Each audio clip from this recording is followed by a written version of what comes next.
Bismillahirrahmanirrahim. Qala al-Imam Al-Ghazali rahimahullah wa nafa'ana bi ulumihi fid dharain. Al-azizu huwa al-khatiru alladhi yuqillu wujuduhu bismi wa tashtaddu al-hajatu ilayhi wa yas'ubu al-husulu ilayhi. Falam yajtami 'alayha hadhihi salasa lam yutlaq 'alayhi ismul aziz. Ini Imam Al-Ghazali rahimahullah taala mengatakan huwal khatiru alladhi yaqillu wujuduhu misli. Allah Subhanahu wa taala zat yang maha mulia itu tidak ada yang serupa dengannya. Tidak ada yang bisa menandingi kemuliaannya. Yang pertama. Kemudian wa tashtadul hajatu ilaihi. Dan zat Allah yang maha mulia itu sangat dibutuhkan oleh semua orang.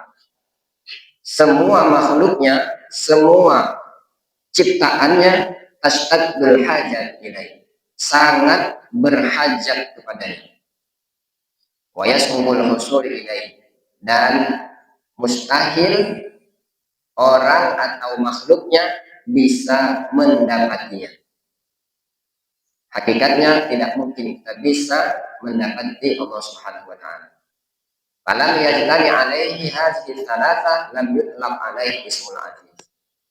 Jika tidak terkumpul tiga makna ini, maka sesuatu itu tidak berhak untuk disebut sebagai Al-Aziz. Banyak mungkin kita lihat nama-nama saudara kita, mungkin teman kita yang kita temui ada disebut dengan Abdul Aziz, hamba yang sangat mulia. Nah, tetapi Al-Aziz di sini sebagai nama. Tetapi siapa Al-Aziz itu? Maknanya tiga ini tadi. Pertama, dia sangat mulia dan tidak ada tandingan kemuliaannya. Kemudian yang kedua, semua makhluk, semua ciptaan Allah, semua orang berhajat kepadanya, dan mustahil zatnya bisa kita capai. Jadi kalau tidak terhimpun tiga ini, itu bukan disebut Al-Aziz. Maka di sini disebutkan contohnya dalam kehidupan ini. Kasyamsi, seperti matahari. Matahari itu sangat dibutuhkan oleh makhluk. Manusia butuh dengan matahari, tumbuh-tumbuhan butuh dengan matahari, hewan butuh dengan matahari. Semua tashtadul hajat ini butuh terhadap matahari. Dan matahari dia tidak memiliki kesamaan dengan yang lain. Tidak pernah kita ketemu atau matahari itu dua. Kecuali ini dulu, di sini dulu ada ya. Matahari. Nah, matahari itu tidak ada yang serupa dengan matahari. Di dunia ini ada satu matahari. Dan semua makhluk itu butuh, sangat berhajat kepada matahari. Bisa kita bayangkan kalau misalkan dalam seminggu tidak keluar matahari, mungkin tanaman juga bisa mati. Nah, tetapi la yasbukul wusulu ila musyahadati.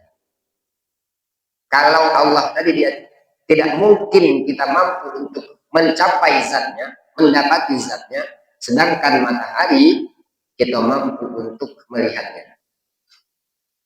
Bahkan dengan kecanggihan teknologi, matahari itu jaraknya dari bumi itu bisa diukur. Kemudian bobot matahari itu berapa besarnya, berapa ukurannya, berapa beratnya, itu bisa dicapai atau bisa diukur. Nah, berarti matahari itu bukan Al-Aziz. Karena tidak cukup dengan tiga syarat. Dia memang tidak ada yang serupa dengan matahari. Kemudian matahari sangat dibutuhkan dalam kehidupan. Tetapi matahari bisa kita dapati. Jadi Allah Al-Aziz itu tiga ini mutlak untuk Allah Subhanahu wa taala. Selain matahari apalagi yang memang tidak ada yang serupa dalam ciptaan Allah Subhanahu wa taala itu? Air. Air, semua kita berhajat kepada air. Dan air tidak ada yang serupa dengan air. Kalau misalkan apa namanya minuman gitu, ada SDL gitu kan, ada saingannya. Aqua misalnya, itu air, tetapi dalam bentuk kemasan. Itu bukan zat airnya, tetapi zat airnya itu tidak ada yang serupa dengan air. Dan semua makhluk butuh terhadap air. Tetapi air bisa kita dapat, bisa kita rasakan, bisa kita dapatkan. Berarti air itu bukan Al-Aziz. Jadi Allah Subhanahu wa taala itu dia sangat mulia, tidak ada yang serupa dan tidak bisa didapati hakikatnya. Maka ketika Rasulullah SAW pernah bertanya kepada Jibril alaihissalam, hal taro rabbak, wahai Jibril, kata Rasulullah, apakah pernah engkau melihat Tuhan? Yang mana kita tahu Jibril ini adalah Sayyidul Malaikat, pemimpinnya para malaikat. Malaikat di antara seluruh malaikat itu yang paling mulia atau yang pemimpinnya adalah Jibril. Sehingga Rasulullah SAW bertanya kepada Jibril, hal taro rabbak, apakah engkau mampu atau pernah melihat Tuhan? Apa kata Jibril? Inna baini wa bainahu lasab'ina hijaban min nur. Sesungguhnya aku dengan Tuhanku, dengan Tuhan kita itu lasab'ina hijaban min nur. Terdapat 70 hijab, 70 pembatas dari cahaya. Kalau satu hijab saja terbuka, maka aku akan hancur. Jadi seluruh makhluk Allah Subhanahu wa taala itu tidak ada satupun yang mampu mendapati Allah Subhanahu wa taala. Maka Allah Subhanahu wa taala itu mutlak Ismul Aziz. Dia berhak untuk menyandang sebagai Al-Aziz. Bapak Ibu jemaah sekalian yang dirahmati oleh Allah Subhanahu wa taala. Sekarang kita lihat dalam kehidupan kita. Jika ada seseorang yang memiliki kemuliaan, memiliki kehormatan yang tidak ada tandingannya dengan orang lain, kemudian semua orang berhajat kepadanya, kemudian lagi nak ketemu dengan dia susah, karena protokolernya sangat ketat. Anggaplah misalkan seorang raja atau seorang presiden, seorang pemimpin. Semua orang berhajat kepada seorang pemimpin, pada raja. Kemudian dakati tandingannya, anggaplah misalkan cak presiden. Dakati presiden Jokowi Indonesia ini. Ada kira-kira. Presiden cuma satu. Itu secara mutlak. Secara undang-undang presiden itu hanya satu. Kemudian semua rakyatnya berhajat kepadanya. Dan untuk menjumpai presiden itu sangat susah. Maka jika ada orang yang memiliki sifat semacam ini, besar kemungkinan dia akan melakukan kezaliman. Manusia kebayang untuk kita, kalau kita dibutuhkan oleh orang lain, kemudian kehormatan kita, kedudukan kita tidak ada yang bisa menyandingi kita atau menyaingi kita, dan untuk berjumpa dengan kita itu sangat ketat protokolernya. Maka ada ungkapan, ada seorang hamba yang berpendapat kalau semacam itu Allah bisa berbuat sewenang-wenang terhadap hamba. Para jamaah sekalian yang dirahmati Allah Subhanahu wa taala. Nah, untuk menafikan atau menghilangkan perasaan kita, anggapan jika dia memiliki kekuasaan mutlak itu tadi akan melakukan kesewenang-wenangan terhadap hambanya, bisa kita lihat di dalam Al-Quran, Allah Subhanahu wa taala Aziz itu, yang memiliki sifat Al-Aziz itu selalu disandingkan dengan sifat-sifatnya yang lain. Bisa kita lihat misalkan Huwal Azizul Hakim. Allah itu Aziz tetapi juga Al-Hakim. Ini oleh para ulama kurang lebih katanya kurang lebih ada 40 kata yang diulang. Al-Aziz, Al-Hakim. Menandakan bahwa Allah Subhanahu wa taala itu walaupun dia memiliki kekuasaan yang sangat mutlak, memiliki kemuliaan yang tidak ada tandingannya, dan memiliki kesempatan untuk melakukan sewenang-wenang itu tadi, tetapi disandingkan dengan kalimat Al-Hakim. Allah yang maha mulia dan Allah juga maha bijaksana. Nah, sehingga timbul dalam pemikiran kita, timbul di dalam diri kita, walaupun Allah Subhanahu wa taala punya wewenang yang sangat luar biasa terhadap hambanya, tetapi Allah juga memiliki kebijaksanaan. Makanya dalam kehidupan jangan sampai ada seorang pemimpin yang memiliki kewenangan-kewenangan itu tadi tanpa disandingkan atau tanpa memiliki sifat-sifat yang lain. Jadi dia harus selain dia memiliki Al-Aziz, mestinya juga dia memiliki kebijaksanaan Al-Hakim. Selain Al-Hakim, Al-Aziz juga sering disandingkan dengan kalimat Ar-Rahim. Al-Azizur Rahim. Allah itu Maha Aziz, tetapi Allah juga Maha penuh kasih sayang. Selain itu juga disebutkan di dalam Al-Quran Al-Aziz Al-Ghafur. Allah selain memiliki kekuasaan dan semua orang berhajat kepadanya dan dia memiliki ketetapan yang sangat mutlak, tapi Allah juga Maha Pengampun. Allah Maha Pengampun. Nah, sehingga kalau kita setelah tahu bahwa Allah itu memiliki sifat Al-Aziz, tetapi kita juga harus memikirkan bahwa Allah juga memiliki sifat-sifat yang lain. Dan di dalam Al-Quran Al-Aziz tidak pernah ditemukan berdiri sendiri. Sifat Al-Aziz yang Allah miliki tidak pernah Allah sebutkan secara mandiri, tetapi selalu disandingkan kalau tidak dengan Azizul Hakim, Azizul Rahim, Azizul Ghafur, Azizul Majid. Karena jika kita lihat yang seperti kita sampaikan di awal tadi, jika hanya berpotensi memiliki tiga sifat itu tadi tanpa disandingkan dengan sifat-sifat yang lain, ini berpotensi akan melakukan sewenang-wenang terhadap hamba. Tetapi kalau kita pikirkan memang Allah berhak, karena kita adalah makhluknya. Apapun yang ingin Allah buat untuk diri kita, tentu itu Allah mampu. Tetapi kalau kita lihat di dalam Al-Quran, Allah itu sangat penyayang, Allah itu Maha Pengampun, dan Allah itu Maha Bijaksana. Bapak Ibu jamaah sekalian yang dirahmati oleh Allah Subhanahu wa Ta'ala. Lalu bagaimana tanda orang yang beriman dengan Al-Aziz? Setelah kita tahu bahwa Allah Subhanahu wa Ta'ala itu memiliki sifat Al-Aziz, sekarang mana bukti keimanan kita bahwa Allah Subhanahu wa Ta'ala itu memiliki sifat Al-Aziz?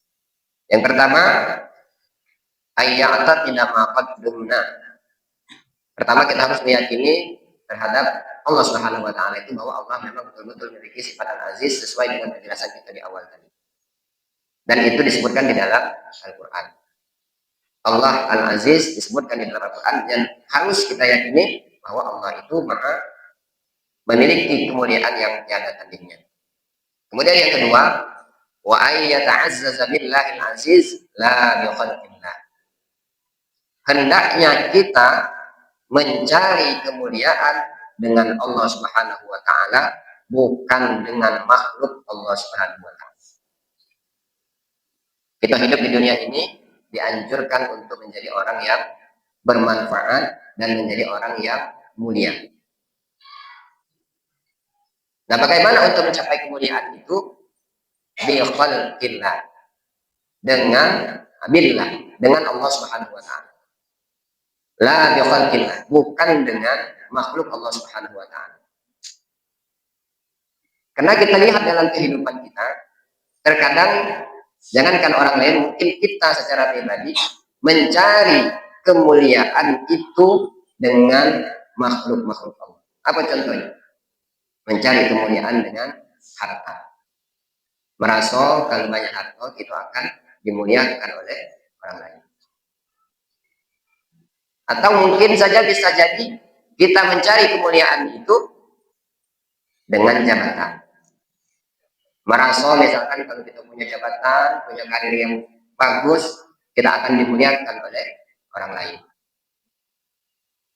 Atau dengan apapun.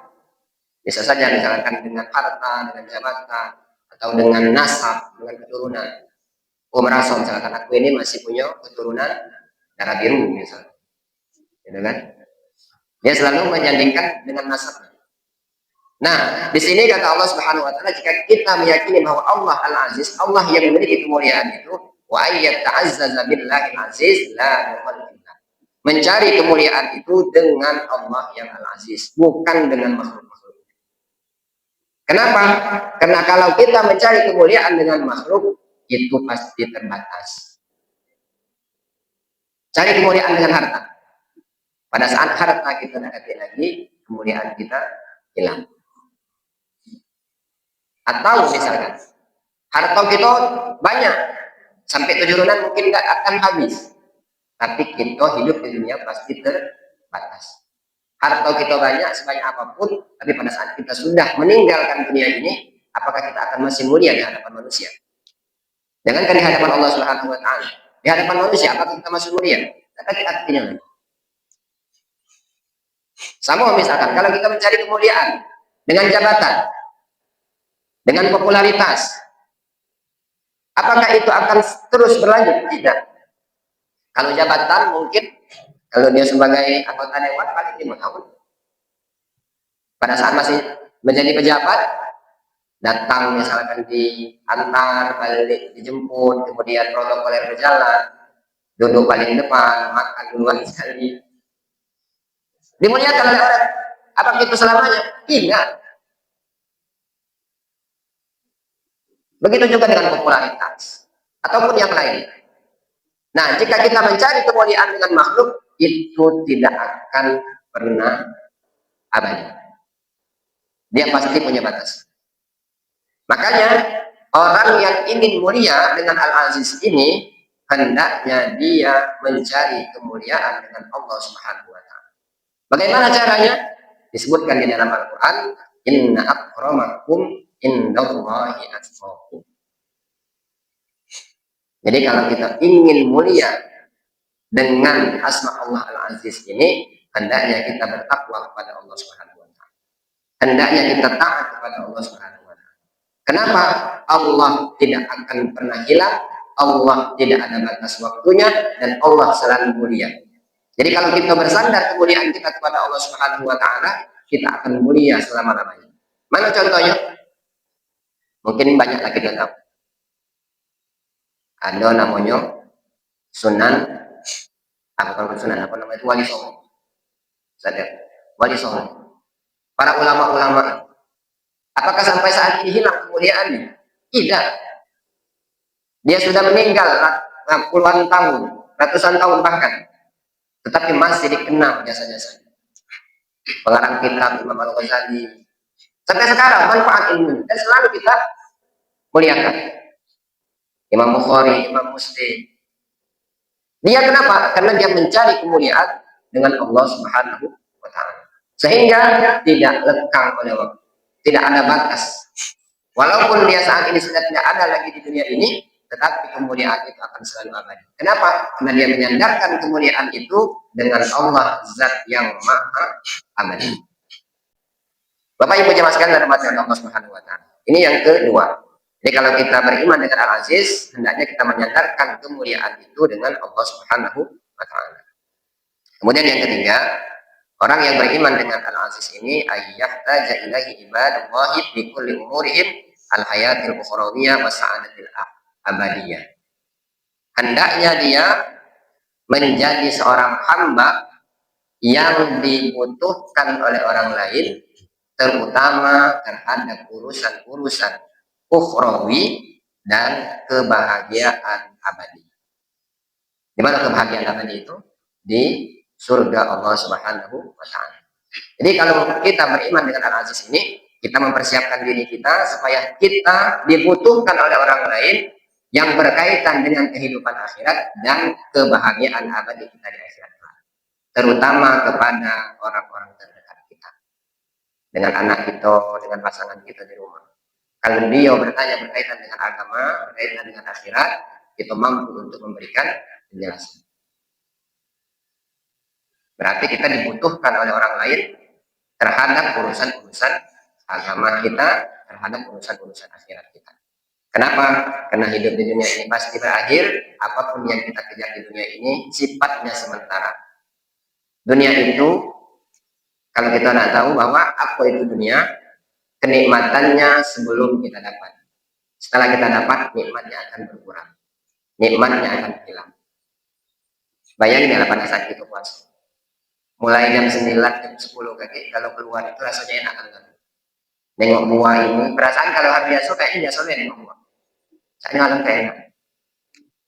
Kalau ke toko buah itu kan saya perhatikan, saya nak dibeli kalau lewat pinggir jalan, samu misalkan. Nengok takjil ini, wah ini enak, ini enak. Tapi coba kita praktekkan pada saat kita buka puasa. Seberapa banyak yang kita bisa nikmati. Dan ternyata dunia itu hanya sebatas itu. Sebelum kita dapati, dia begitu menggoda dan begitu memikat. Tetapi setelah kita dapati, dia akan menjadi biasa-biasa. Saya yakin juga hal yang lain berlaku dalam kehidupan kita. Baik itu harta, baik itu jabatan. Kadang kita menganggap kita punya kendaraan roda 2, kendaraan roda 3, kendaraan roda 4. Itu bagi kita kadang biasa-biasa. Tetapi coba kita lihat bagi mereka yang sama sekali tidak punya kendaraan. Bukan main dia menginginkan hal semacam itu. Kenapa? Karena hal itu belum didapat. Tetapi setelah didapat akan menjadi hal yang biasa. Makanya kalau kita lihat orang-orang yang sudah memiliki harta yang banyak, kenapa merasa kurang terus? Karena memang dia tidak memiliki kenikmatan dengan apa yang dia dapatkan. Dia tidak memiliki kenikmatan dengan apa yang dia miliki. Misalkan harta lah banyak, rumah lah banyak, duit lah banyak, deposito lah banyak, tabungan emas lah banyak. Tetapi ternyata masih saja butuh yang lain. Sehingga sampai dengan korupsi kalau kita lihat para pejabat. Kenapa? Karena dia tidak memiliki kebahagiaan dengan apa yang dia miliki. Inilah dunia. Tetapi kalau kita yakin bahwa dunia itu hanya sifatnya sementara itu tadi, maka kita harus banyak-banyak qanaah. Dan tadi meyakini bahwa Allah itu Al-Aziz, sehingga kita gantungkan kemuliaan itu dengan Allah Subhanahu wa taala. Mulia bukan dengan harta, mulia bukan dengan jabatan, mulia bukan dengan popularitas, mulia bukan dengan apapun, tetapi mari kita gantungkan kemuliaan itu dengan Allah Subhanahu wa taala. Demikianlah penjelasan dari kami berkaitan dengan sifat dan dengan asma Allah Al-Aziz ini. Semoga kita selalu diberikan bimbingan oleh Allah Subhanahu wa taala, taufik dan hidayahnya, sehingga kita mampu menjadi orang yang dibutuhkan dalam kehidupan kita, terutama dengan orang-orang terdekat kita, dan terutama lagi yang berkaitan dengan kehidupan akhirat kita dan kebahagiaan abadi kelak di akhirat. Amin amin ya rabbal alamin. Wallahul hadi ila siratal mustaqim. Wassalamualaikum warahmatullahi wabarakatuh.